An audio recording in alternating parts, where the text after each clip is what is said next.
Baik, selamat siang dan salam sejahtera untuk kita semua. Pemirsa UGTV, senang sekali saya Rama Diansyah dengan Bapak Dr. Rudi Jeswatril dapat kembali hadir dan menyapa Anda dalam program Tim Teaching mata kuliah unggulan Sains Data dan Analisis Big Data. Program ini merupakan bagian dari pembelajaran kolaboratif yang diselenggarakan oleh Universitas Gunadarma dan disiarkan secara langsung melalui UGTV sebagai media pembelajaran yang interaktif bagi mahasiswa maupun masyarakat luas. Pada pertemuan kali ini, teman-teman akan mempelajari materi mengenai Python dan Data Science Library yang merupakan fondasi penting di dalam pengolahan data, analisis statistik, dan juga visualisasi data hingga pembangunan model machine learning. Pada sesi pertama hari ini akan diisi oleh Bapak Dr. DJ Swatril dengan topik pengenalan Python. Silakan Pak Dr. DJ Swatril. Kabar Pak Rama? Alhamdulillah sehat. Ya, kita mulai. Jadi pemirsa UGTV dan tentunya para mahasiswa ya yang mengikuti Sains Data dan Analisis Big Data. Untuk melakukan analisis data itu kita memerlukan tools ya. Banyak tools di mana salah satunya yang paling banyak digunakan itu adalah bahasa pemrograman Python. Nah, kan ada pepatah tak kenal maka tak sayang gitu ya. Betul. Jadi kalau kita ingin melakukan analisis data ya terutama big data, Python ini sudah terbukti menjadi salah satu bahasa pemrograman yang paling banyak digunakan ya untuk pengelolaan data, machine learning ataupun artificial intelligence. Nah, kenapa di sini Python yang digunakan gitu ya? Ada beberapa sifat ya ataupun karakteristik dari Python ya yang memang mendukung kita dalam melakukan analisis data ataupun juga pemrosesan data. Yang pertama sifat Python-nya sendiri ya, Python ini sifatnya adalah bahasa pemrograman tingkat tinggi. Ini maksudnya adalah kalau kita bicara komputer dari low level ke high level. Kalau low level itu berarti bahasa yang dimengerti oleh mesin ya. Kalau high level itu adalah bahasa yang dimengerti oleh manusia. Jadi sintaks ya di dalam bahasa Python itu hampir seperti bahasa kita sehari-hari sehingga cukup memudahkan. Nah, ini yang dimaksud dengan bahasa pemrograman tingkat tinggi. Kemudian penulisan sintaks itu lebih sederhana ya. Dan juga banyak sekali library yang tersedia. Nah, ini yang jadi satu keunggulan juga. Jadi kalau misalnya bahasa pemrograman lain gitu ya, untuk membuat sorting aja misalnya. Sorting itu kan proses pengurutan data gitu ya. Kadang-kala kita harus membuat sebuah function gitu ya. Nah, kalau di Python ini functionnya udah tersedia, kita tinggal pakai. Jadi ini cukup sangat-sangat memudahkan kita dalam melakukan pemrosesan data. Kemudian bersifat open source dan closed platform. Nah, ini open source ya artinya ini dikembangkan oleh komunitas dunia sehingga kalau ada maka tadi ya salah satu keunggulannya library-nya banyak karena yang mengembangkan banyak orangnya gitu ya. Kemudian juga cross platform. Jadi bisa digunakan baik di Windows, di Mac gitu ya ataupun sistem operasi yang lain seperti Linux dan lain sebagainya. Nah, ini yang menjadi keunggulan gitu ya. Nah, ini diluncurkan oleh Guido van Rossum ya tahun 91. Jadi bahasanya sebenarnya belum terlalu tua ya, tapi karena melihat kepraktisan kemudian cross platform itu maka banyak digunakan untuk pengolahan. Betul. Kolaborasi dan juga tidak bayar ya. Kita jadi menggunakan Python itu gratis, free.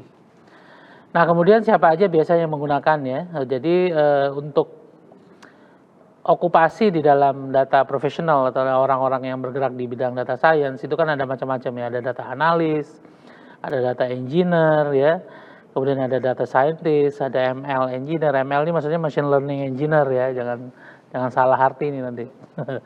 Nah, oleh data analis ini menggunakan Python ini untuk melakukan analisis data eksploratif, visualisasi gitu ya, dan laporannya. Pengalaman saya kalau pakai Python ya, kita misalnya ingin membuat visualisasi sebuah data gitu ya, untuk melihat sebaran data. Nah, itu dengan sintaks 1-2 baris itu kita udah bisa langsung lihat. Jadi kita udah tahu peta sebaran datanya seperti apa gitu ya. Betul, by visual. Karena untuk melakukan analisis kan kita perlu melihat pola-pola data kan. Pola-pola data itu biasanya dalam bentuk visual. Kemudian data engineer ya, data engineer nih yang ngoprek datanya nih. Bersihin data, pipeline data gitu ya. Kemudian mengintegrasikan, karena biasanya data yang digunakan oleh data engineer itu kan berasal dari sumber-sumber yang banyak. Maka di Python di Python itu bisa diintegrasikan ya. Kemudian data scientist ya tentunya membangun model, untuk model ya tadi ya, mengenali pola ataupun membuat forecasting dan lain sebagainya, itu menggunakan Python juga. Dan engineer nih, machine learning engineer, dia mereka yang merakitnya nanti sehingga menjadi satu aplikasi yang lengkap. Cocok untuk pemula, sederhana tapi powerful, dan high demand skill. Nah ini Cocok sekali buat mahasiswa humaniora. betul, karena sederhana dan human readable gitu ya, dan high demand.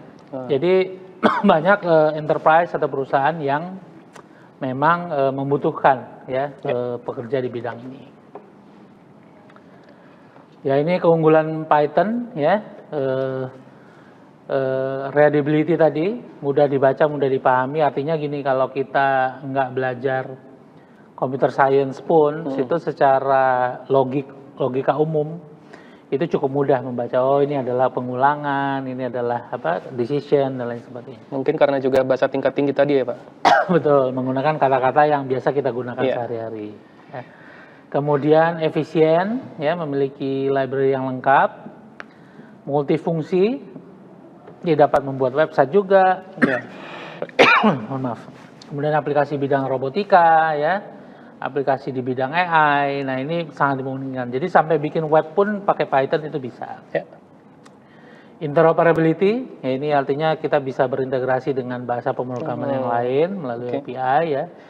Dan tentunya ini dukungan dari komunitas, karena ini open source, maka pengembangannya itu berkesinambungan, ya. Sampai sekarang masih ya Pak? Masih terus, versinya Python itu masih terus naik terus tuh, karena berbagai macam penyempurnaan. Kemudian mengapa Python? Nah ini kalau kita tahu ya bahwa kebutuhan industri gitu ya, itu sangat-sangat tinggi untuk terkait dengan pengolahan data. Dan ini tidak hanya bisa mengolah data, ini sangat dibutuhkan. Ya, ada salah satu mahasiswa dengan saya ya, bermodal Python, ya dia bisa kerja di Jepang gitu ya. Betul sekali. Tugasnya hanya melakukan visualisasi data-data penjualan, data-data pembelian. Melihat polanya seperti apa ya. Nanti kan kalau dari visualisasi kan terlihat kan. Iya, betul. Kalau ternyata di dalam rentang bulan ini itu item apa aja yang banyak laku gitu kan, kemudian ukuran apa yang banyak gitu ya, dan lain sebagainya ya. Kemudian saya ingat dulu waktu COVID ya, waktu COVID mereka udah mengimplementasikan ini data science, sehingga mereka ada salah satu merek baju itu mereka menjual satu size lebih besar dari biasanya. Karena mereka tahu selama COVID orang nggak kemana-mana, nggak olahraga dan sebagainya, sehingga ada kemungkinan size-nya tinggi. Nah itu mereka sudah mengantisipasi. Betul. Sehingga ini sangat dibutuhkan. Ya, nah ini kalau kita lihat datanya, ya keahlian apa sih yang paling dibutuhkan, gitu ya? Ini data tahun 2021, tapi sampai saat ini saya kira masih relevan. Ini kita lihat. Python ya masih 77% menjadi posisi yang paling dicari ya Pak. Paling dicari karena ya itu tadi, kalau bahasa pemrograman lain ya, kita kalau mau bikin grafik dan sebagainya itu harus bikin coding yang cukup panjang ya, tapi kalau dengan Python itu 1-2 line aja sudah bisa. Apalagi tren AI sekarang ya Pak. Betul, sangat... semua basis AI sekarang basisnya Python ya, Iya, pertama ya. Jadi kita ini masih relevan sampai sekarang. Jadi ada juga kebutuhan yang SQL ya. SQL ini database ya, pengelolaan database ini masih dibutuhkan.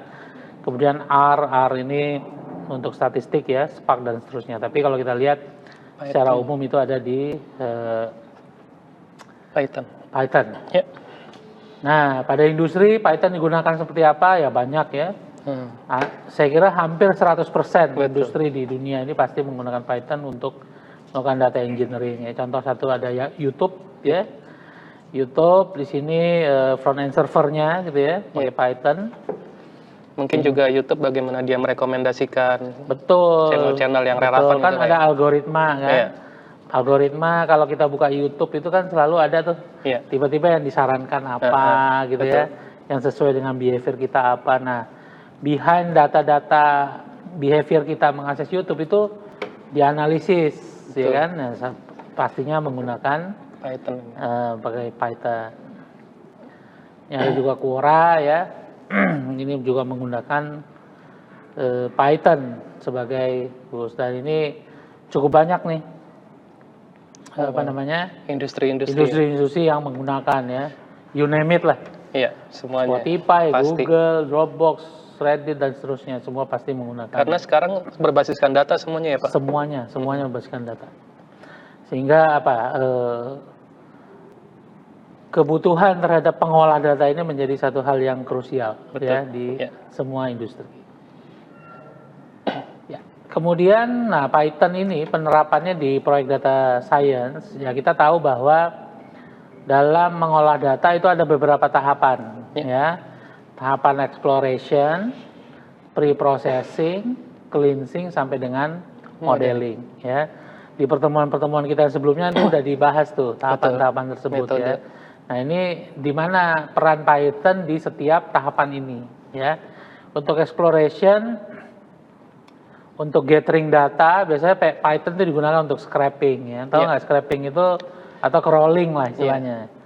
Scraping itu artinya nyedot data quote unquote ya dari website, apakah dari sosial media, dari Instagram, dari TikTok apapun ya, sepanjang mereka memberi izin dan datanya tersedia untuk publik, itu biasanya bisa kita scrap atau kita crawling. Betul. Nah, itu Python bisa digunakan untuk hal tersebut ya, melakukan coding query tentunya.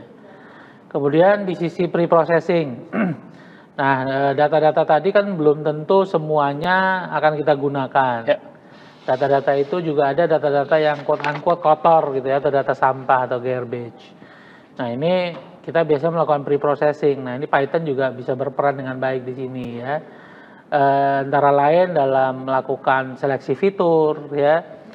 Seleksi fitur itu menentukan data apa aja yang akan kita gunakan gitu ya. Statistik deskriptif, kemudian class balancing ya. Class balancing itu kalau kita misalnya di tugas klasifikasi training itu kan harus balance antara positif dan negatif. Nah, ini Python juga berfungsi ya. Kemudian ini paling penting juga visualisasi data, sehingga kita bisa menentukan ya kira-kira model yang pas seperti apa.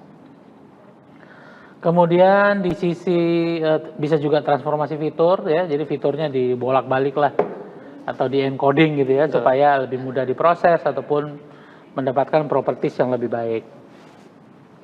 Kemudian tahapan berikutnya data cleansing ya.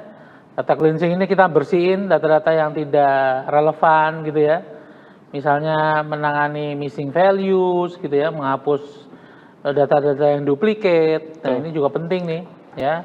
Ini kayaknya yang paling penting Pak ya, Mas. Paling penting karena kalau pengalaman kita Pak Rama ya, kalau datanya semakin kotor itu hasil modelnya nggak bagus ya kan. Garbage in, garbage out. Garbage in, garbage out. Nah, ini sangat penting dan menentukan.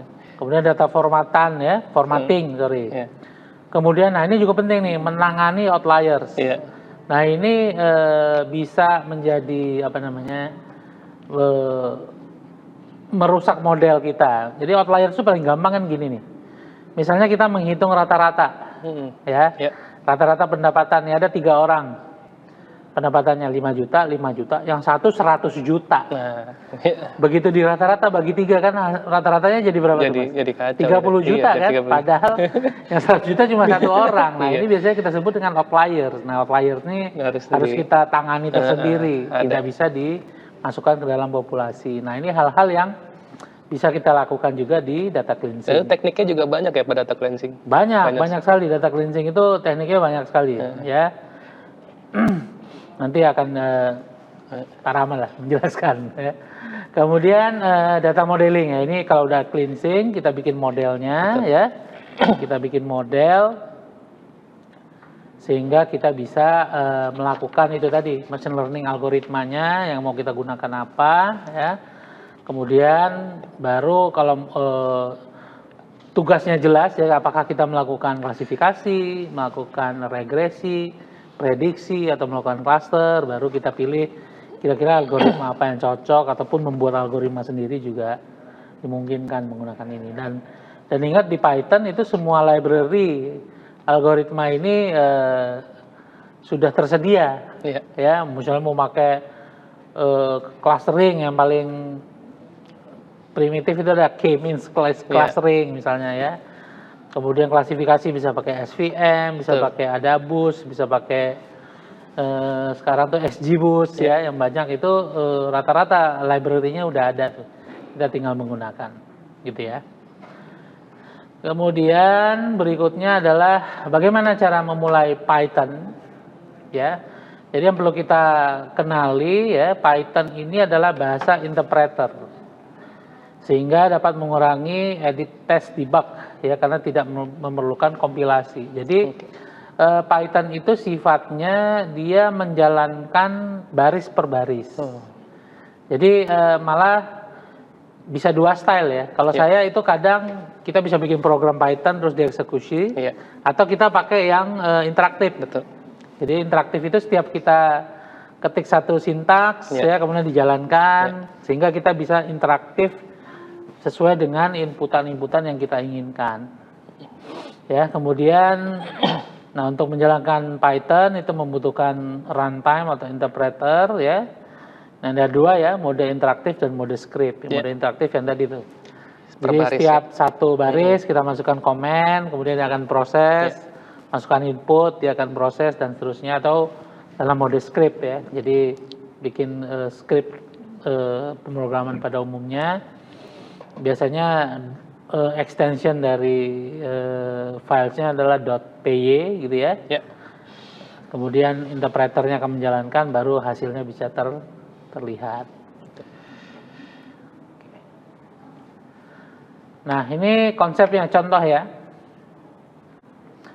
Untuk interaktif nih. Ini kalau kita lihat ya, tapi secara umum ya, environment dari Python itu adalah read, eval, print, dan loop ya. Read itu adalah proses membaca kode, evaluasi itu mengeksekusi, print itu memunculkan atau output ya, kemudian looping untuk pengulangan prosesnya kalau ada. Nah, ini kalau kita lihat di contoh, ini yang paling sering digunakan ya kalau untuk kita data science menggunakan Python itu adalah Jupyter Notebook ya namanya ya. Jadi Jupyter Notebook itu adalah sebuah aplikasi interface yang berbasis Python, di belakangnya ada Python-nya. Ya, di sini kita bisa programming langsung dari web browser aja tuh. Betul. Ya kan, melalui web browser, setiap tahapan interaktif itu kita bisa ketik kodenya, kemudian bisa dijalankan, bisa interaktif, bisa juga script gitu ya, di dalam Python. Ya, ini ada contoh ya. Kalau kita lihat di sini, yang pertama kita bikin apa tuh? Coding A sama dengan 2 plus 3. Kemudian sintak berikutnya print A, maka outputnya akan menjadi 5 gitu ya. Kemudian juga di bawahnya ada P sama dengan 3,14. Kemudian P-nya di print, maka akan keluar hasilnya. Nah, ini adalah contoh paling dasar dalam pemanfaatan Python. Ya, nah ini bagaimana caranya? Jadi banyak cara sebenarnya installnya Python ini ya, bermacam-macam. Tapi yang paling utama ya pasti kita kunjungi situs resminya Python ya, python.org. Di situ biasanya ada tata cara instalasi ya, baik itu di Windows, di Linux ataupun di Mac gitu ya, ataupun operating system yang lain. Itu kita tinggal mengikuti ya. Kemudian beli download ya, kemudian kita pilih yang sesuai dengan sistem operasi kita. Ya. Kemudian tinggal download aplikasinya ya. Nah, tinggal kita mengikuti aja proses instalasi yang ada di komputer ya, tinggal next aja lah ya, tinggal next sehingga nanti aplikasi Python-nya itu bisa digunakan. Ya, ini ada sedikit panduan ya, bagi yang ingin melakukan instalasi Python. Nah, disarankan menggunakan yang udah versi stabil ya, atau stable version. Sekarang kalau nggak salah udah 310 sekian gitu ya. Nah, ini nanti tergantung dari coding ataupun tugas yang ingin kita laksanakan ya. Nah, kurang lebih itu Pak Rama terkait dengan bagaimana menginstall ya, kenapa kita harus pakai Python, bagaimana cara kerjanya gitu ya, kemudian cara menginstallnya seperti apa. Mudah-mudahan di sesi pertama ini ya, mahasiswa dan pemirsa UGTV ini dapat gambaran ya, kira-kira bagaimana cara melakukan instalasi dan mulai menggunakan Python. Begitu Pak Rama. Baik, terima kasih Pak Rudi. Menarik sekali ya pembahasan di sesi pertama tadi. Kita melihat bahwa Python ini ternyata memang dibutuhkan sekali dalam industri ya Pak. Nah, bagaimana tadi juga ada tutorial ya, bagaimana kalau kita ingin menggunakan Python, cara menginstalasinya itu bagaimana. Nah, mungkin nanti bisa dicoba oleh mahasiswa dari sosial humaniora gitu ya, bagaimana kita mengenal Python ini gitu, dengan langkah pertamanya yaitu menginstalisasi gitu. Baik, sesi pertama sekian. Kita akan lanjut ke sesi kedua di Data Science Library. Ya.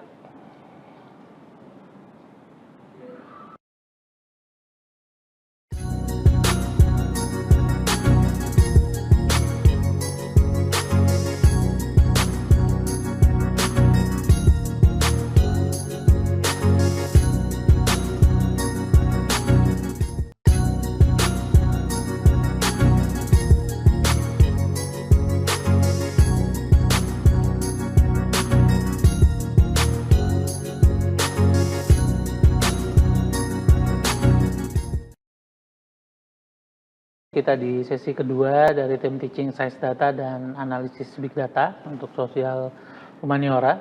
Kalau tadi di sesi pertama kita sudah membahas ya kenapa harus menggunakan Python dan bagaimana menginstallnya, di mana salah satu kelebihan Python itu adalah begitu banyak library yang sudah tersedia ya Pak Rama ya.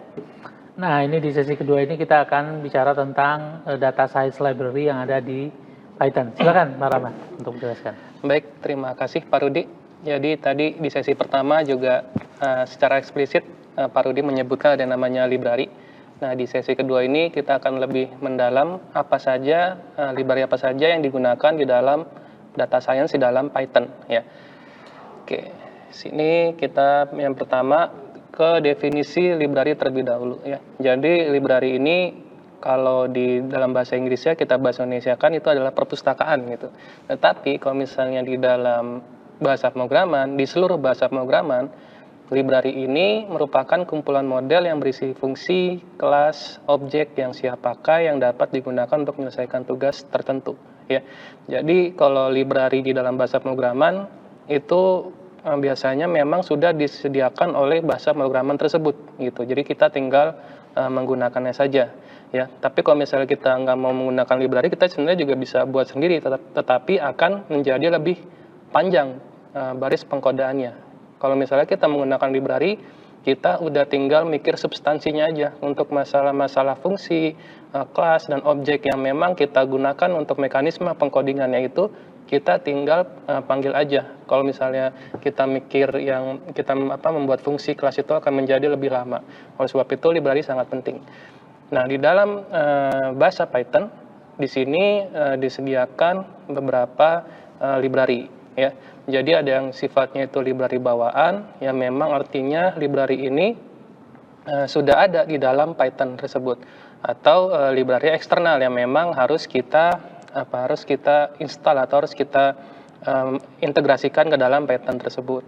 Nah, kalau misalnya kita lihat di gambar ini ya, ada beberapa library ya. Library ini nanti kita tinggal pakai aja ya, tinggal kita gunakan sesuai dengan kebutuhan. Misalnya di sini ada Pandas, kemudian ada NumPy, Matplotlib, XGBoost ya, Seaborn, SciPy ya. Nah, ini semuanya ini pasti akan kita butuhkan ketika memang kita melakukan pemrograman menggunakan bahasa Python gitu. Apalagi sekarang bahasa Python ini kan digunakan di seluruh platform gitu ya, tidak hanya untuk mengolah data, tetapi juga bisa diimplementasikan misalnya di sistem berbasiskan website atau sistem berbasiskan mobile. Nah, itu kan semua nanti akan membutuhkan yang namanya library. Nah, library ini nanti tinggal menyesuaikan kita tuh butuhnya untuk apa, nanti library-nya apa gitu. Jadi tinggal kita panggil aja gitu ya. Nah, kalau misalnya library yang sifatnya eksternal ya, berarti kita harus melihat dari library-library yang memang di luar dari Python ini, yang memang nanti harus dibawa atau diintegrasikan ke dalam Python seperti itu. Nah, bagaimana untuk kita melakukan instalisasi library pada Python? Nah, kita membutuhkan metode atau komen yang namanya pip ya. Kemudian kita tinggal masukkan ke dalam command prompt. Nah, pip ini sebenarnya adalah singkatan, yaitu adalah kepanjangannya pip install package ya, atau pip install Python. Ini merupakan alat untuk manajemen paket di Python yang digunakan untuk mengunduh dan juga menginstal pustaka atau paket dari Python package index ya.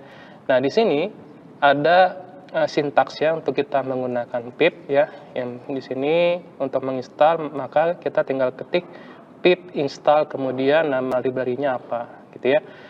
Nah, di sini sudah kami berikan contoh, misalnya untuk menginstal library NumPy, maka kita tinggal kita ketik di command prompt pip install NumPy gitu ya. Kemudian kalau misalnya kita butuh library scikit-learn, maka kita tinggal ketik pip install scikit-learn. Nah, nanti kedua library ini kalau misalnya sudah kita install, nah itu tinggal kita gunakan saja. Jadi tinggal kita panggil begitu. Nah, kalau misalnya kita butuh library yang lainnya, berarti kita harus menginstal library yang lainnya seperti itu. Jadi memang Python ini sangat fleksibel gitu. Kalau misalnya kita butuh library, maka kita tinggal install dan kita tinggal gunakan gitu. Kalau misalnya kita nggak butuh ya berarti nggak usah install, ya nggak apa-apa, karena memang tidak kita gunakan di dalam pemrograman kita seperti itu ya. Nah, nanti kita akan melihat lebih dalam fungsi dari masing-masing library ini itu apa aja gitu ya. Nah, yang pertama di sini kita lihat ada yang namanya library NumPy ya. Jadi library NumPy itu adalah kepanjangannya numerical Python. Pustaka Python yang digunakan untuk komputasi numerik dan juga ilmiah. Nah, di sini si NumPy ini untuk website officialnya itu ada di numpy.org ya. Jadi NumPy ini memang menyediakan struktur data yang biasanya itu bersifat array ya, array multidimensi ya. Nah, ini biasanya memang digunakan untuk digunakan untuk data-data yang sifatnya itu matematis gitu ya. Nah, untuk kita menginstalisasi library NumPy ini, tinggal kita ketik aja di dalam command prompt-nya, yaitu adalah pip install NumPy ya. Nah, ketika kita sudah install, bagaimana kita untuk mengintegrasikan dengan Python kita? Maka kita butuh namanya import ya. Jangan lupa kita butuh import. Jadi ketika kita install, kalau nggak kita import, maka si library NumPy ini atau library yang lainnya itu akan tidak akan bisa digunakan dalam pengkodaan kita atau program kita, maka harus kita import terlebih dahulu ketika kita sudah melakukan instalasi, ya. Maka di sini kita import NumPy as np, gitu ya. Nah, di sini ada contohnya di sebelah kanan, gitu ya. Di situ import NumPy as np, kemudian np head sama dengan np array head, ya. Jadi di situ kita lihat bahwasannya np head itu merupakan bertipe data array, gitu ya.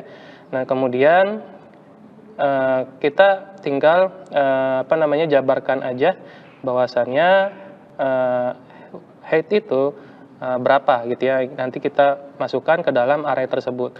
Kemudian nanti kalau misalnya di contohnya di sini bagaimana kita melihat BMI, gitu ya.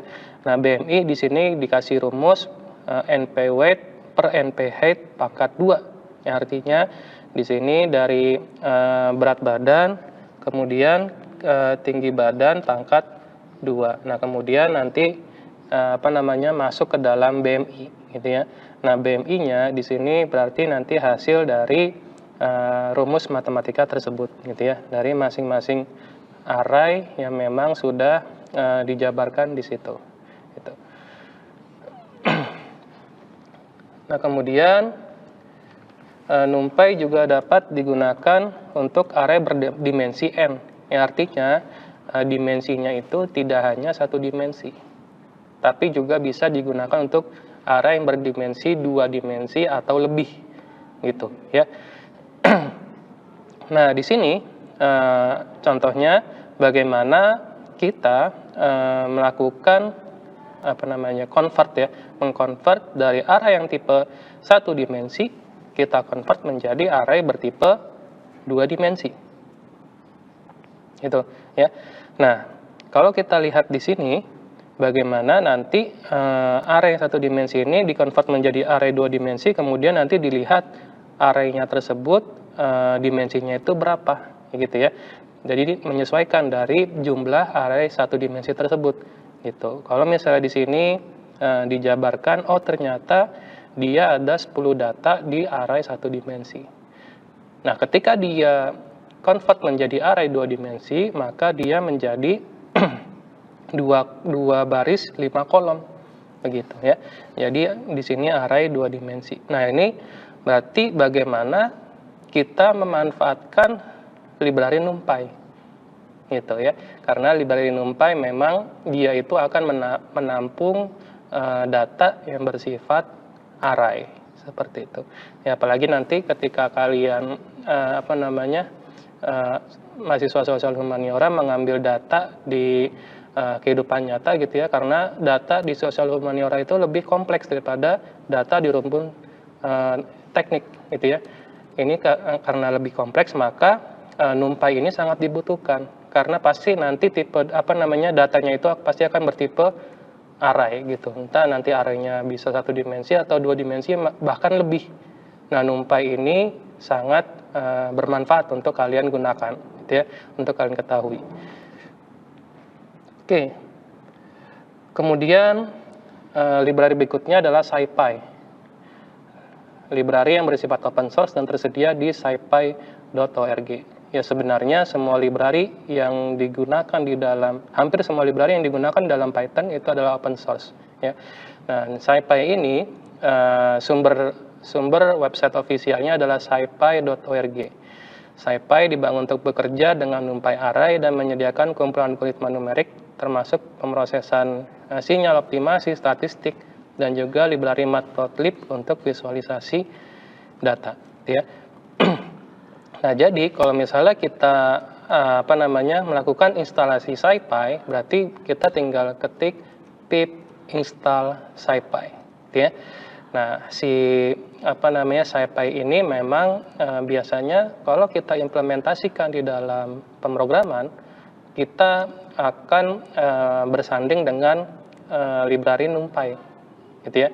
Jadi bagaimana nanti kita bisa melakukan data cleansing, data wrangling. Nah, itu kita butuh namanya library SciPy ini.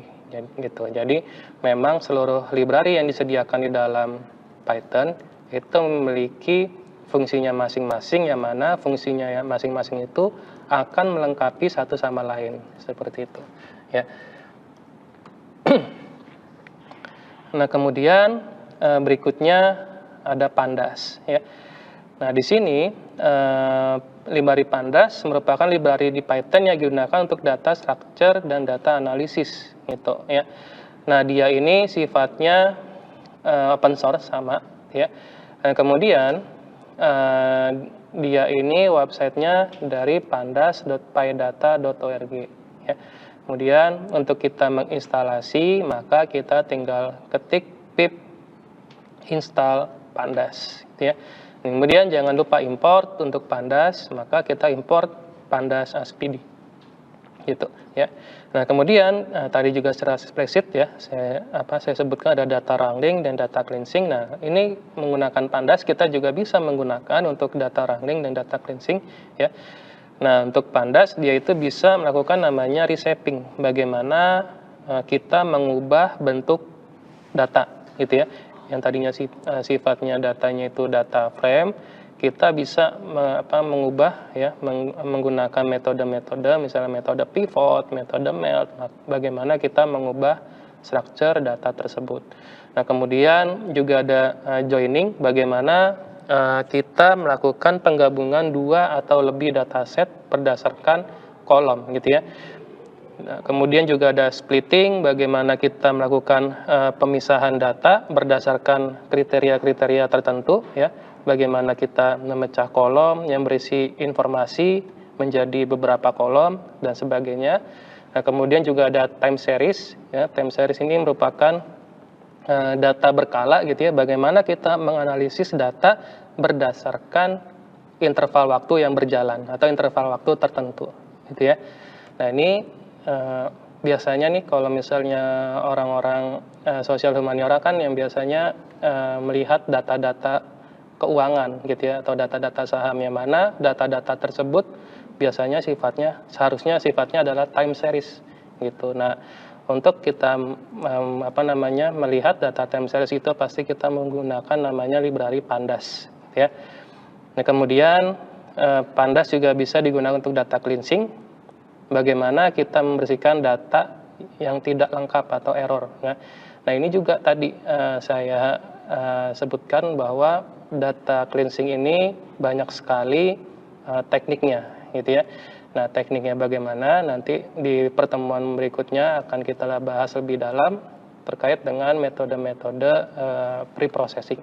Nah, di data cleansing di sini juga bagaimana nanti kita menangani data pencilan atau outlier. Tadi juga sudah disebutkan oleh Pak Rudi, apabila ada beberapa data yang memang datanya itu lain daripada yang lain, nah itu bagaimana kita merapikan data tersebut gitu, atau bisa kita hapus atau kita cari rata-ratanya dan sebagainya. Nah, itu bisa kita menangani data yang error atau data outlier. Nah, kemudian juga data-data yang sifatnya duplikat. Nah, ini kan bagaimana kita harus menghapus data tersebut.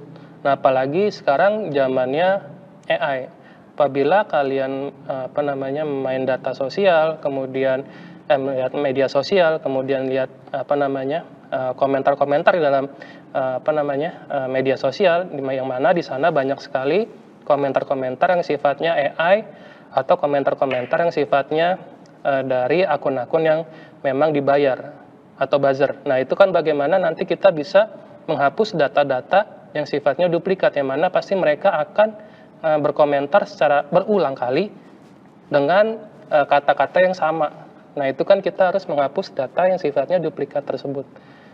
Gitu, ya. Nah, itu bisa kita menggunakan library pandas seperti itu. Nah, kemudian di sini berikutnya adalah representasi data di dalam pandas, ya. Jadi terdapat dua data objek, yaitu ada data series dan juga ada yang namanya data yang sifatnya frame ya. Kalau series berarti data berbentuk satu dimensi ya. Yang mana di sini contohnya misalnya ada array 1, 2, 3, 4, 5. Nah, itu berarti tipe datanya array satu dimensi, gitu ya. Dan dia merupakan data yang bersifat series. Nah, kemudian data frame, data yang berbentuk dua dimensi, gitu ya. Nah, di sini dicontohkan NP array, kemudian ada tanda kurung siku, kemudian 1,2 tutup kurung siku, koma buka kurung siku, 3,4 tutup kurung siku. Nah, itu artinya bahwasannya array ini bersifat dua dimensi.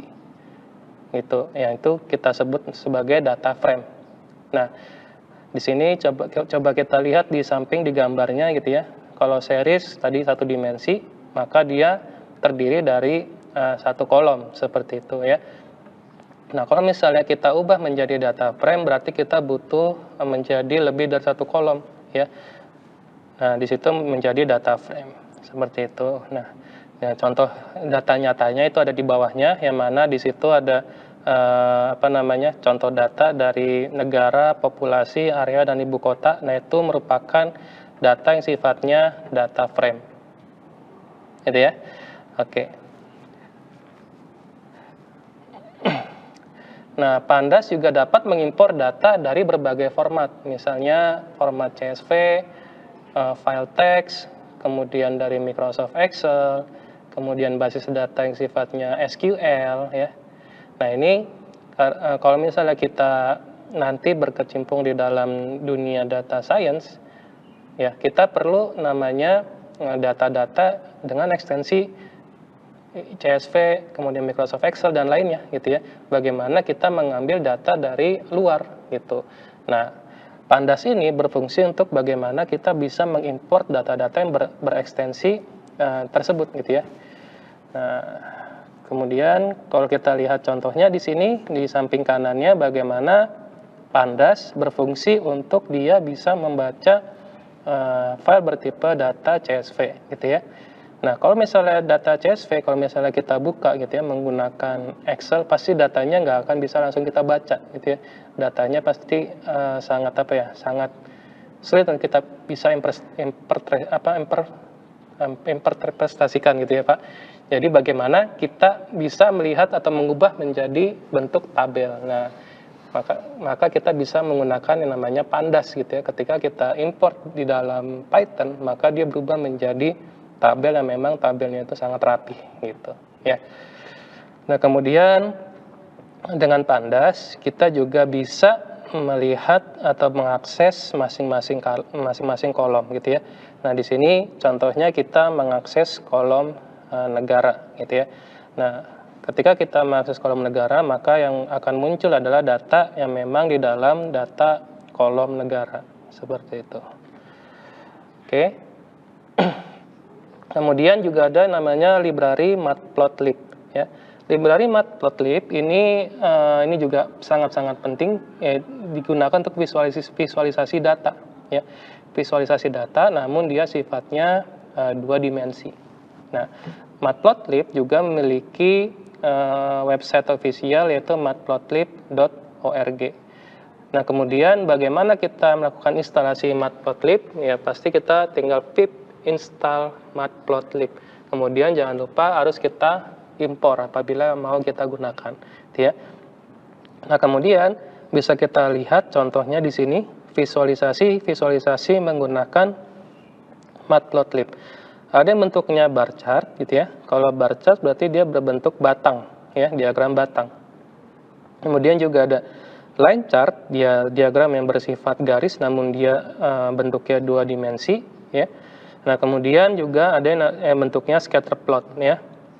Dia ini bentuknya titik-titik kecil yang akan menampilkan hubungan atau korelasi antara dua variabel numerik. Gitu ya.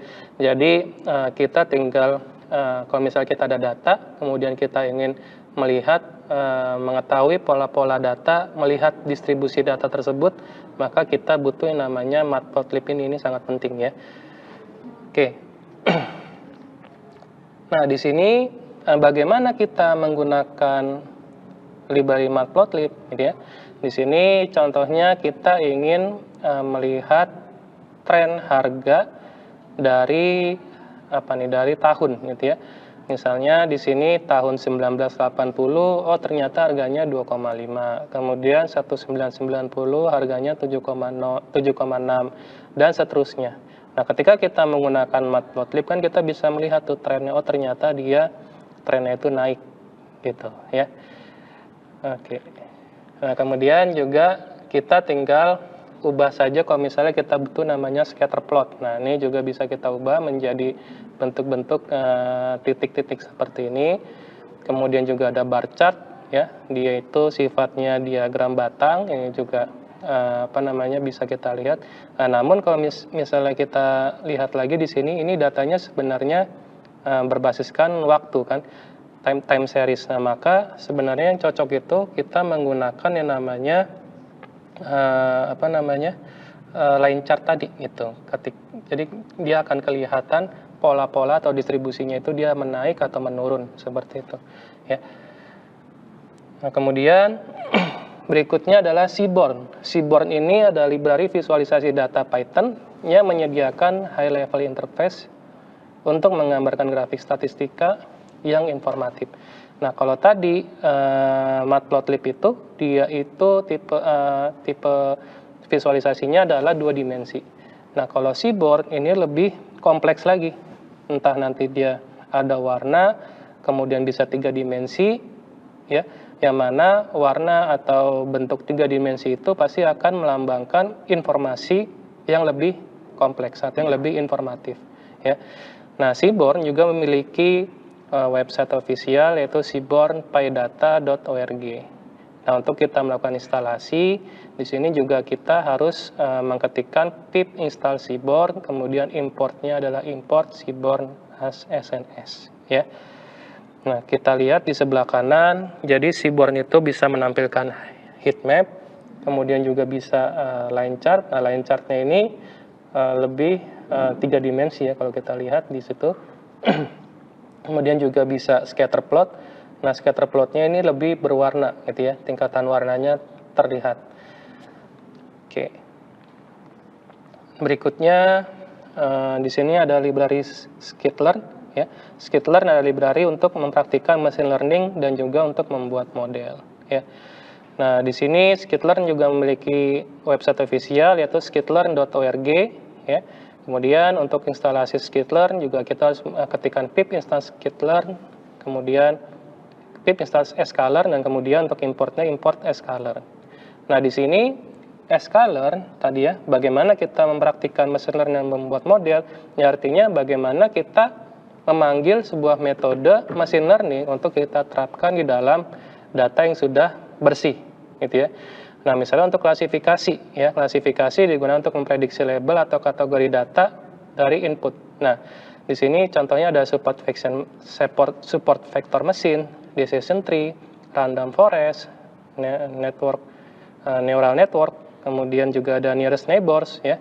Nah, ini kan merupakan metode-metode klasifikasi yang memang bisa digunakan untuk bagaimana kita bisa memprediksi sesuai dengan label atau kategori. Nah, kemudian juga yang namanya clustering. Nah, clustering di sini juga ada K-means clustering yang tadi mungkin sudah dijelaskan Pak Rudi sedikit. Kemudian juga ada hierarchical clustering, clustering yang bersifat hierarki.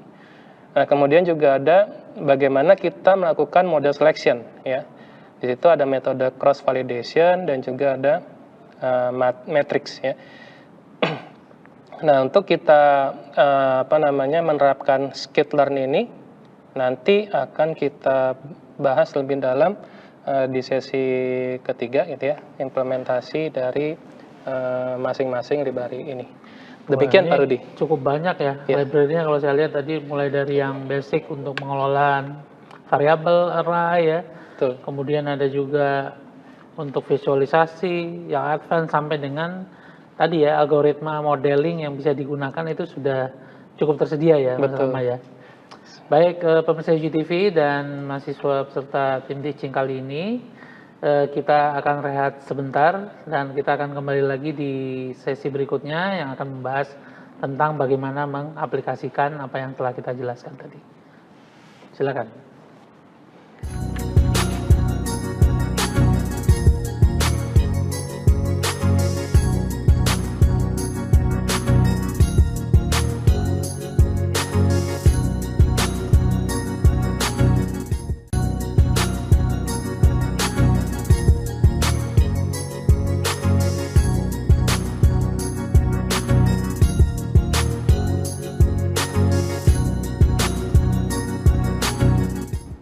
Ya, kembali lagi di tim teaching Science Data dan Analisis Big Data.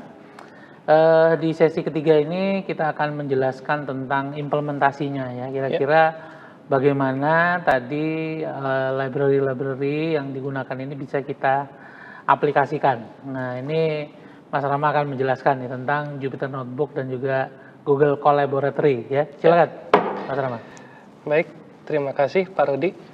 Jadi di sesi kedua tadi saya sudah menjelaskan terkait dengan library-library gitu ya. Kemudian library itu sebenarnya kegunaannya untuk apa ya? Contoh nyatanya seperti apa? Nah, ini di sesi ketiga kali ini saya akan membahas terkait dengan implementasi dari library-library yang tadi sudah saya jelaskan di contoh kasus nyata gitu ya. Oke, nah untuk kita bagaimana menggunakan library tersebut, maka kita harus menginstal yang namanya Jupyter Notebook, gitu ya.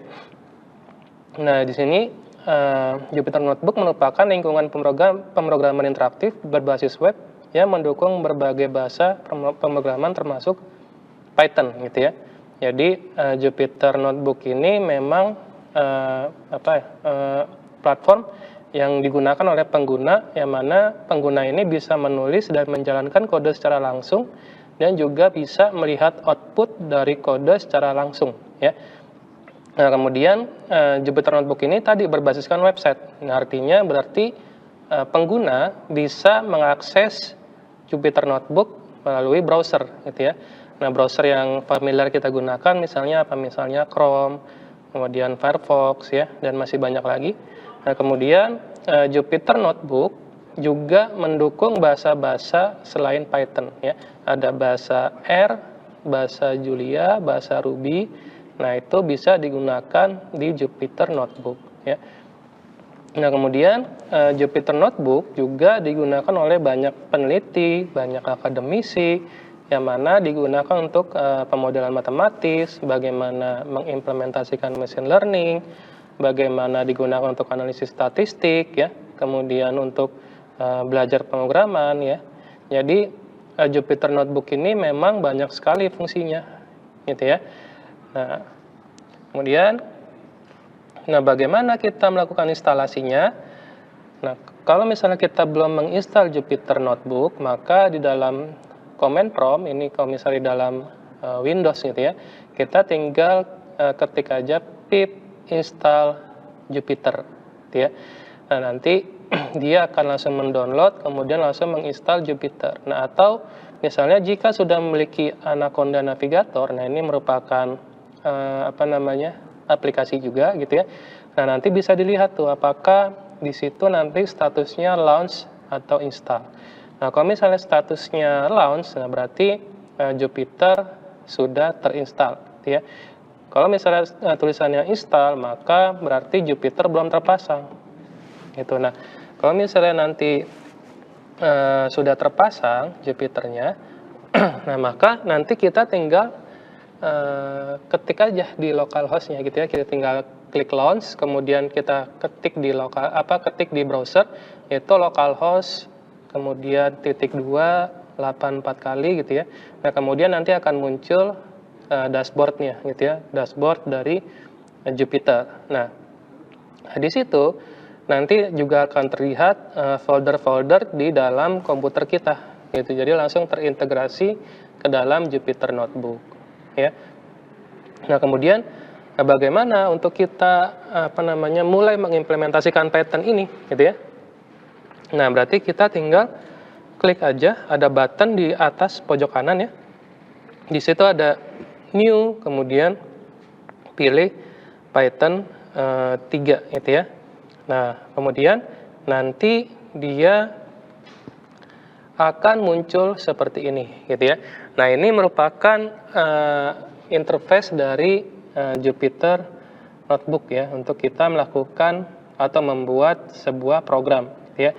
Nah, jadi di situ ada yang namanya judul dari program kita gitu ya. Kemudian juga ada drop down jenis selnya ya. Di situ nanti drop down-nya ada yang namanya kode, ada markdown, ada raw NB convert. Nah, itu masing-masing fungsinya nanti kita akan jelaskan.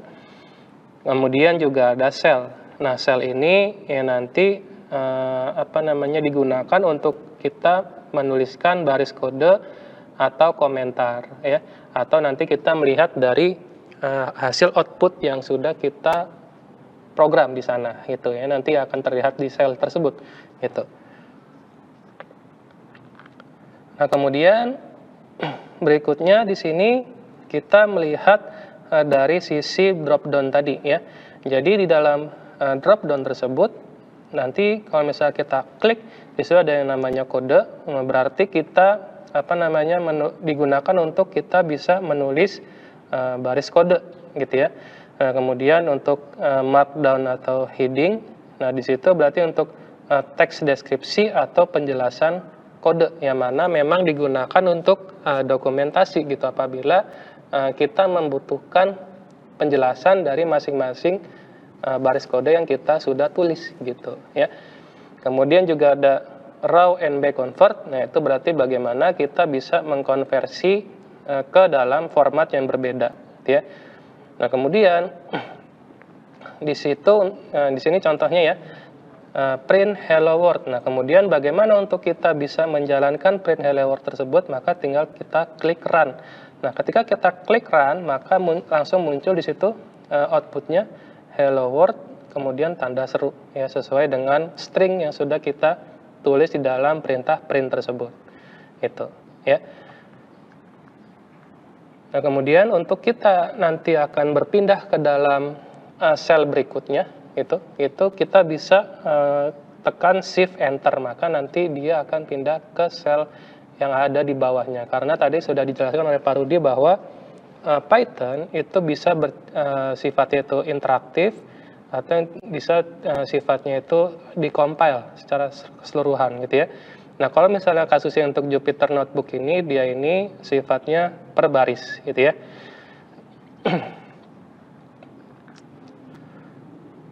Nah, kemudian kalau misalnya ternyata di mahasiswa sosial humaniora kesulitan nih untuk kita bisa menginstal namanya Jupyter Notebook. Nah, tenang saja untuk itu, maka Google Collaboratory sudah menyediakan platform yang mana ini mirip seperti Jupyter Notebook. Nah, ini dia sifatnya adalah cloud. Jadi kita tinggal pakai aja dengan bermodalkan akun dari Google gitu ya. Jadi Google Colab adalah layanan yang berbasiskan cloud dari Google yang digunakan untuk menulis dan menjalankan Python langsung dari browser tanpa perlu instalasi lokal. Ya, artinya layanan tersebut sudah disediakan oleh server Google. Kita tinggal pakai aja dengan memiliki akun Google gitu ya. Nah, kemudian bagaimana untuk kita bisa mengakses Google Collaboratory? Ya, tinggal kita masuk aja ke link di sini disediakan collab.research.google.com gitu ya. Nah, nanti dia akan langsung otomatis masuk ke dalam Google Colab. Ya. Jadi mungkin nanti mahasiswa sosial humaniora yang di tingkat 3 atau di tingkat 4 gitu ya, yang mana pasti akan menulis yang namanya penulisan ilmiah atau skripsi. Nah, untuk kita bisa melakukan penelitian berbasiskan data atau data science gitu ya. Nah, Google Colab ini bisa sangat bermanfaat gitu untuk kita bisa gunakan. Bagaimana kita mengolah data, bagaimana kita melihat data, bagaimana kita menangkap pola data, bagaimana kita melihat distribusi data. Nah, ini semua bisa dilakukan di dalam Google Collaboratory ini, gitu ya. Jadi Google Colab ini memang harus kalian ketahui, gitu ya. Oke. Nah, kemudian di dalam Google Colab di sini tadi ya ada yang namanya script. Nah, scriptnya itu bisa bertipe kode dan juga scriptnya itu bisa bertipe teks, gitu ya. Yang mana kode itu berarti artinya di dalamnya itu adalah sintaks-sintaks Python gitu ya, sintak-sintak bahasa pemrograman, dan juga teks. Di sini berarti dia ini sifatnya karakter-karakter yang memang nanti tidak akan tercompile, yang merupakan biasanya kita gunakan teks ini untuk memberikan penjelasan dari kode-kode yang kita tuliskan di sana gitu ya. Nah, untuk yang sel yang sifatnya kode, dia ini digunakan untuk kita bisa menuliskan algoritma dan juga formula matematis atau library yang sudah saya jelaskan tadi gitu ya. Bagaimana kita bisa menggunakan library? Itu kita menggunakan sel yang sifatnya kode gitu ya.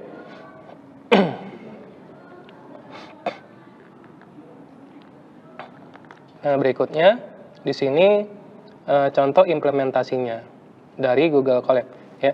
Di sini kasus untuk data mining. Nah, tujuan data mining bagaimana kita bisa di sini karena kita kasusnya adalah kalau kita lihat datasetnya, kasusnya ini merupakan suatu swalayan ya. Nah, di sini berarti tujuan data miningnya bagaimana kita mengelompokkan pelanggan berdasarkan perilaku belanja menggunakan algoritma clustering atau K-means ya. Tadi kan sudah saya jelaskan tuh ada namanya library skitlearn. Nah, skitlearn ini library untuk bagaimana dia bisa memanggil model-model machine learning. Nah, di sini modelnya itu adalah algoritma clustering atau K-means ya. Kemudian dalam kasus ini, dataset yang kita gunakan adalah online retail dataset dari UCI repository. Ya. Karena ini kita sedang belajar, maka kita menggunakan dataset yang sudah ada. Dataset yang memang disediakan secara online, kita tinggal panggil aja. Ya. Nah, kemudian deskripsi dari dataset yang kita ambil dari UCI repository ini, yaitu adalah dataset yang berisi transaksi penjualan dari perusahaan retail selama tahun 2010 sampai tahun 2011 ya. Jadi ini selama 1 tahun gitu ya. Nah, kemudian di dalam dataset tersebut ada beberapa fitur ya.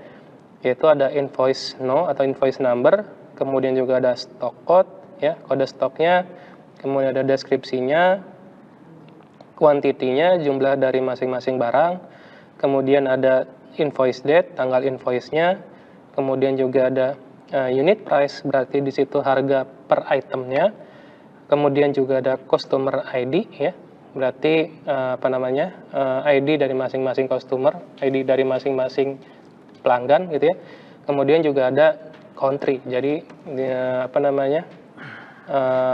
negara dari masing-masing invoice gitu ya, invoice yang memang digunakan oleh pelanggan ya.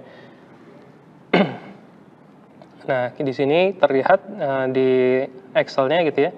Jadi ada beberapa contoh data ya, dan juga contoh tipe data yang memang digunakan dari masing-masing fitur gitu ya. Nah, kemudian langkah implementasinya. Nah, tentu saja sebelum kita menggunakan dari masing-masing library yang tadi sudah saya jelaskan, maka kita harus namanya import ya. Kita udah nggak butuh pip install lagi karena memang kalau di Google Colab semuanya sudah terinstall, semuanya sudah disediakan. Kita tinggal import aja ya. Di sini kita import pandas ya, untuk pandas, kemudian matplotlib ya, kemudian seaborn ya. Kemudian karena kita menggunakan metode K-means clustering, maka kita mengimport dari sklearn ya, kemudian kita import K-means ya. Karena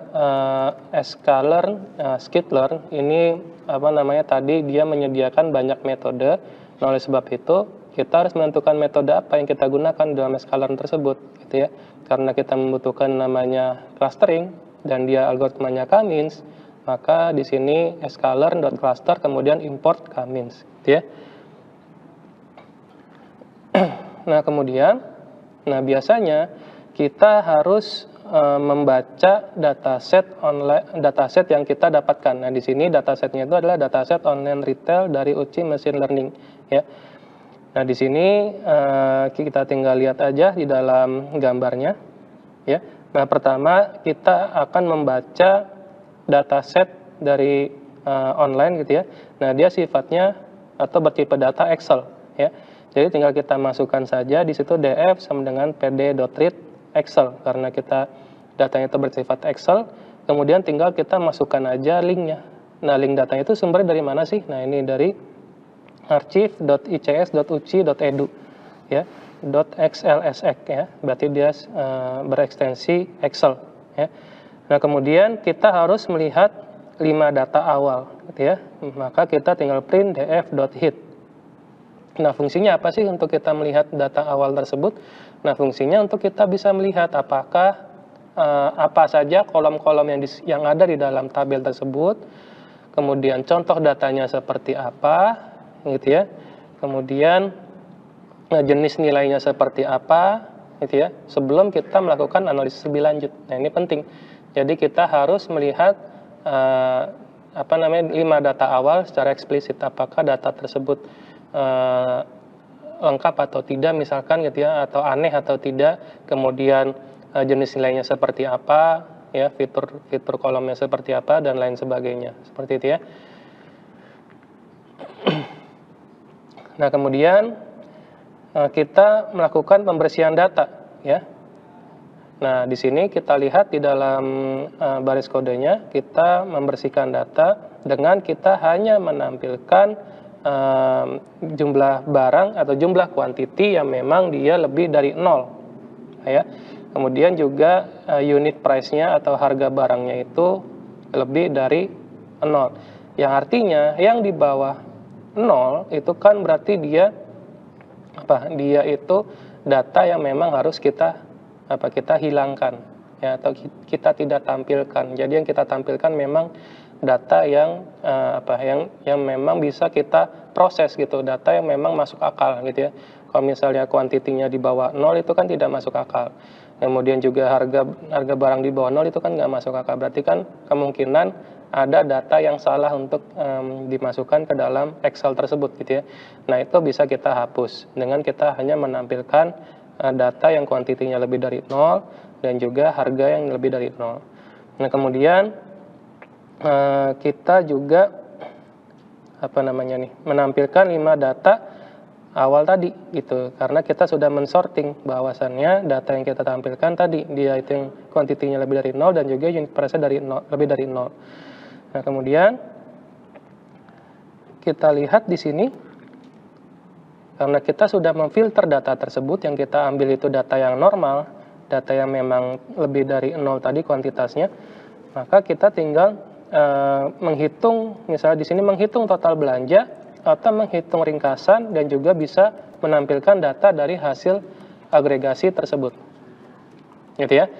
Nah, di sini bagaimana kita menghitung total belanja, maka kita membuat yang namanya kolom baru ya, namanya total price ya. Total price kita dapatkan dari kuantiti atau jumlah item dikali dikali harga barang, kan sudah pasti. Kalau misalnya total harga kan jumlah item dikali banyaknya, atau banyaknya item dikali harga dari masing-masing item gitu ya, maka kita dapatkan jumlah harga. Nah, kemudian kita ingin menghitung total pembelian setiap customer ya, setiap customer. Nah, maka kita melakukan agregasi dari masing-masing customer menggunakan group by di sini. Bagaimana kita mengelompokkan data berdasarkan ID pelanggan. Gitu ya. Nah, kita ambil di sini invoice number yang sifatnya unik karena dia melambangkan frekuensi transaksi. Kemudian dari sisi quantity karena dia bisa kita totalkan menjadi total kuantitas beli. Kemudian juga total price bisa kita totalkan menjadi total belanja. Ya. Nah, kemudian kita ganti nama kolom dari masing-masing data yang sudah kita agregasi. Di sini kita ganti nama masing-masing kolomnya menjadi customer ID, total transaksi, total quantity, dan total spending ya. Kemudian kita tampilkan hasil agregasinya. Nah, Jadi di sini terlihat tuh customer ID-nya, customer ID misalnya di sini contohnya ya customer yang 12346.0 itu customer ID-nya. Nah, di situ total transaksinya 1, total kuantitasnya dia banyak gitu ya. Jadi satu transaksi tapi kuantitasnya banyak gitu. Nah, kemudian total spend-nya juga di sini yang paling terbanyak gitu ya. Nah, akan terlihat tuh dari hasil yang sudah kita lakukan agregasi di sini ya. Nah, kemudian berikutnya kita tinggal memvisualisasi menggunakan clustering ya. Fungsinya untuk apa ya? Fungsinya biasanya untuk segmentasi pelanggan berdasarkan pola belanja ya. Nah, tinggal kita gunakan pengkodaan di sini.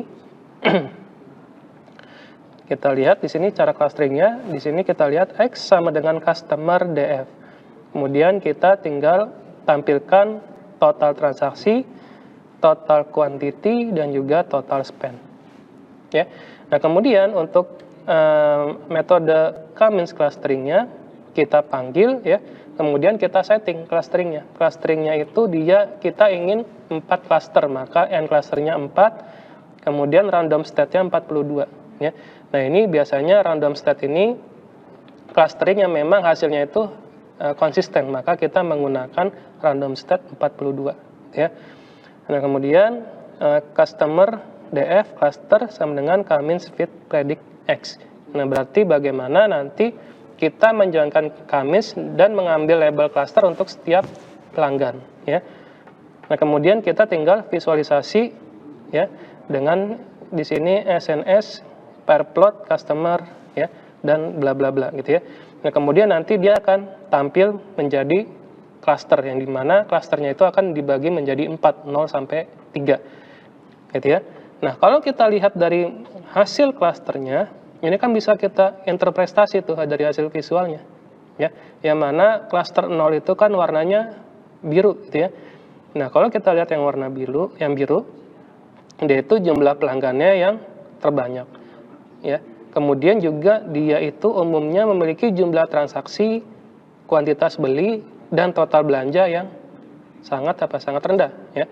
Nah, kemungkinan ini adalah pelanggan yang biasa atau pasif ya. Ya, jadi pelanggan yang biasa atau pasifnya ini jumlah pelanggan yang terbanyak ya, dilambangkan dengan cluster 0 yang warna biru gitu. Nah, kemudian cluster 1 yang warna orange. Nah, ini kalau kita interpretasikan dia itu terlihat memiliki jumlah total belanja dan kuantitas yang sangat tinggi. Walaupun jumlah pelanggan di cluster ini lebih sedikit gitu ya. Nah, tetapi berarti kita bisa ambil kesimpulan bahwa cluster 1 yang warnanya oranye ini biasanya pelanggan yang memang tanda kutip dia VIP atau high spender gitu ya. Nah, kemudian cluster 2 yang warna hijau, dia ini kalau kita lihat dia memiliki kuantitas dan pengeluaran yang sedang hingga tinggi. Nah, jumlah transaksinya dia bisa bervariasi. Nah, kalau misalnya kita lihat sini bisa jadi dia ini merupakan pelanggan yang loyal atau memang yang sering berbelanja gitu ya. Nah, kemudian yang klaster 3 yang warna merah ini menunjukkan perilaku belanja yang memang kalau kita lihat di sini lumayan aktif, tetapi tidak sekuat dengan klaster orange atau yang warna hijau ya. Nah, berarti kita bisa ambil kesimpulan bahwa klaster 3 yang warna merah ini mungkin pelanggan yang sedang atau pelanggan yang memiliki potensi gitu ya. Nah, kalau misalnya kita sudah seperti ini kan berarti kita bisa nanti membuat strategi marketing, kemudian strategi penjualan, segmentasi pelanggannya sudah terlihat, maka kita bisa membuat strategi mana yang harus kita fokuskan, item mana yang harus kita fokuskan, kemudian pelanggan mana yang harus kita fokuskan untuk dia bisa berbelanja lebih sering ke dalam toko kita dan sebagainya seperti itu. Ya.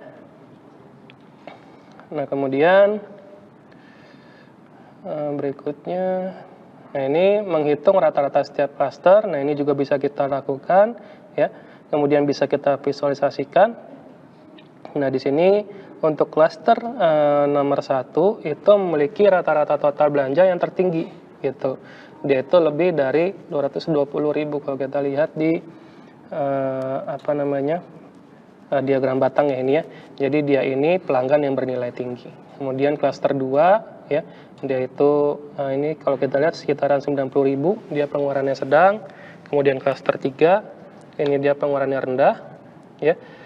Kemudian klaster 0 ini rata-rata belanjanya ini sangat rendah ya, karena dia kelompok pelanggan yang memang pasif, hampir tidak pernah belanja. Yang kalau zaman sekarang kan kalau kita lihat tuh orang-orang kalau ke toko swalayan dia hanya jalan-jalan, jadi nggak belanja. Nah itu mungkin dia masuk ke dalam klaster 0. Itu rombongan Rojali. Rojali gitu Pak. Rombongan jarang beli. Betul, jadi cuma jalan-jalan doang, itu klaster 0 itu Pak. Demikian Pak. Jadi dari visualisasi ini bisa terlihat ya, kita bisa melakukan analisis ya. Betul. Artinya karakteristik customer kita seperti apa gitu ya dari data tadi. Nah, untuk Google Colab ini berbayar atau enggak sih Mas, Pak Rama? Biasanya? Jadi Google Colab ini ada yang berbayar dan ada yang tidak. Apa yang membedakan itu? Yang membedakan itu adalah jenis jumlah memorinya tentu saja, jumlah memorinya. Jadi terkait kapasitas pengolahan datanya berarti ya. Datanya, betul. Jadi kalau kita punya data yang banyak sekali berarti ya memang harus menggunakan layanan yang berbayar. Betul sekali. Tapi kalau data kecil bisa langsung ya. Iya. Saya kira pemirsa UGTV dan juga mahasiswa peserta tim teaching ya, di sesi ini kita tadi Pak Rama udah menjelaskan ya bagaimana tadi library-nya digunakan, kemudian bagaimana diimplementasikan ya, baik menggunakan Jupyter Notebook ataupun juga menggunakan Google Colab ya. Ya, betul. Google Colab ini basisnya sama ya, sebenarnya Jupyter juga ya. Betul, sama. Jupyter juga, dan tadi kita sudah bisa lihat ya bagaimana dengan data yang ada, kemudian dilakukan processing, dilakukan model gitu ya, kemudian divisualisasikan, sehingga kita bisa mengambil analisis atau pattern terhadap data-data yang kita miliki. Nah tentunya ini kan akan membantu bisnis model ya di enterprise. Jadi itu ilustrasi yang basic gitu ya, yang bisa harapan kami bisa menjadi gambaran bagi kita semua untuk kira-kira data ini bisa diapain aja. Betul gitu ya. sekali Pak. Saya kira itu saja ya mungkin Pak Rama untuk pertemuan kita kali ini. Kami ucapkan terima kasih, kurang lebihnya kami mohon maaf ya. Mudah-mudahan apa yang kami sampaikan ini bisa berguna, dan tentunya khususnya untuk mahasiswa tim teaching ya, ini bisa menjadi pengetahuan dan juga nanti untuk menjawab pertanyaan-pertanyaan yang akan diberikan ya kepada mahasiswa. Kurang lebih kami mohon maaf. Terima kasih, kami pamit. Assalamualaikum warahmatullahi wabarakatuh.